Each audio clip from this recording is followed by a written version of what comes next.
O Senhor Jesus Cristo está dizendo que se você entrar para o divórcio, não sendo por causa da infidelidade ou das relações sexuais ilícitas do cônjuge, esse divórcio, mesmo que aprovado pelos homens, é nulo aos olhos de Deus. É por esta razão que, se houver um outro casamento, vai existir adultério. Por que vai existir adultério? É porque aos olhos de Deus, pela lei de Deus, aquele primeiro casamento não foi desfeito. De tal maneira que, mesmo que algo seja legal aos olhos dos homens, não é legal aos olhos de Deus. Nós somos regidos e um dia vamos prestar contas diante do tribunal de Deus por aquilo que Deus estabeleceu em sua eterna palavra.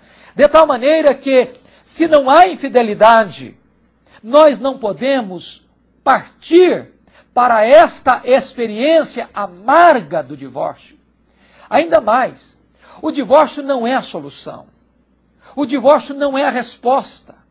O divórcio traz sequelas e feridas e consequências amargas para você e para os seus filhos. O casamento é uma instituição divina e não humana. Mesmo que um juiz lavre uma carta de divórcio, um juiz, nem um sacerdote, nem um pastor, nem nenhuma autoridade na terra tem competência e autoridade para desfazer aquilo que Deus fez. A Bíblia diz, o que Deus uniu, não o separe o homem. Talvez você possa estar argumentando aí no seu coração. Bom, mas o meu casamento não foi Deus que uniu. Porque quando eu me casei, eu não me preparei para isto, eu não orei a respeito, eu casei precipitadamente, eu não tive o devido cuidado de escutar conselhos das pessoas que me amavam, por isso eu me casei apressadamente, então Deus não me uniu neste casamento. Eu quero lhe dizer uma coisa. Quando você tomou a decisão de casar-se, Deus ratificou aquela aliança. E a palavra de Deus nos diz que nós não temos autoridade nem competência para desfazer o que Deus ratificou e o que Deus fez.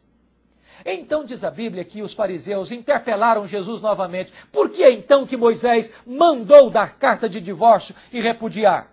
Jesus responde, vocês não entenderam Moisés. Vocês estão lendo equivocadamente Moisés. Moisés nunca mandou dar carta de divórcio. Moisés permitiu por causa da dureza do vosso coração. Mas não foi assim desde o princípio. Jesus então afirma, eu porém vos digo, quem repudiar sua mulher, não sendo por causa de relações sexuais ilícitas, e casar com outra, comete adultério. E quem casar com a repudiada, comete adultério. Preste atenção aqui. Os fariseus não estavam interessados em saber a resposta de Jesus. Diz o texto que eles estavam experimentando Jesus.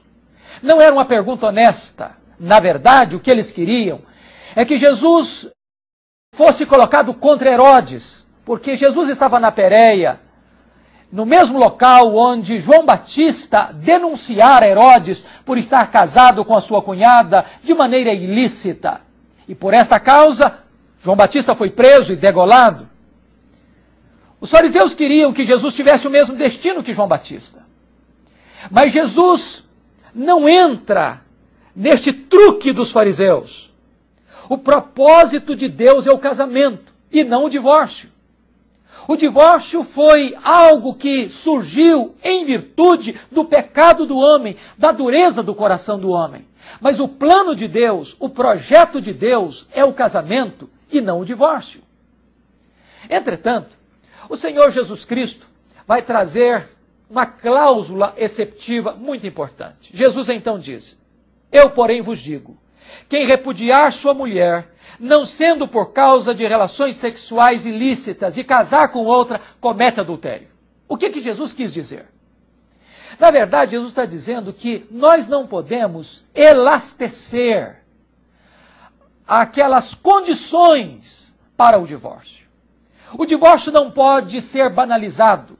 Não se pode buscar a porta dos fundos do divórcio por qualquer razão, por qualquer motivo. Hoje, tantas vezes, as pessoas estão se divorciando por questões banais. Porque dizem, o amor acabou, porque eu não sinto mais nada.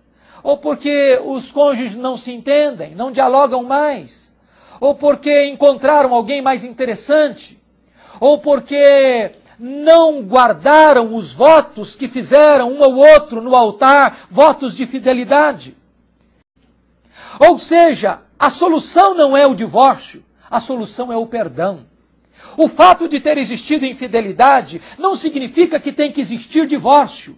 O caminho do perdão, o caminho da restauração é melhor do que o caminho do abandono. E eu quero encorajar você agora. Se você está vivendo uma crise conjugal, esse é o momento de você parar e refletir. Invista no seu cônjuge, invista no seu casamento, porque Deus pode restaurar o seu casamento, Deus pode restaurar o seu coração, Deus pode restaurar você, Deus pode restaurar o seu cônjuge, Deus pode restaurar o seu casamento, Deus pode fazer da sua casa um lugar de vida, de felicidade e de paz. Entrega a sua causa nas mãos de Deus, ponha o seu casamento e a sua família no altar de Deus, e você vai experimentar um glorioso milagre na sua vida e na sua família. Que Deus te abençoe, em nome do Senhor Jesus.